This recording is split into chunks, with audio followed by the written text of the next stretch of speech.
తండ్రి నీ కొరకు ఒక సమర్పించుకున్నాడు నా తండ్రి.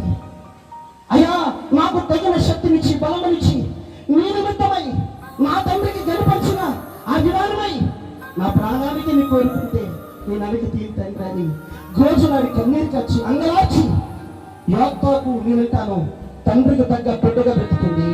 దేవునికి ఇచ్చిన మాట వరకు వెనక తీరే ఆయన చెప్పండి. యాకోబుకు పుట్టింది చాలా విలువైన బిడ్డ, భక్తిపరుడు.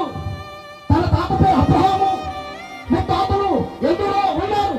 అలాంటి కుటుంబంలో పుట్టి జీవితం నాశనం చేసుకున్న ఈయన లాంటి వారు ఇప్పటికి లేకపోలేదు, అప్పుడు ఉన్నారు. మనం చెప్పండి సాక్ష్యాన్ని కాపాడుకున్నా నేనంటాను అబ్బా యొక్క కుమార్తెల బ్రతుకుతే తండ్రికి బరువు తెచ్చబట్టిగా బ్రతకాలి, మోసుకున్న వారికి విలువ తెచ్చబట్టిగా బ్రతకాలి, సంఘానికి విలువ తెచ్చబట్టిగా బ్రతకాలి. ఇల్లు తెచ్చిన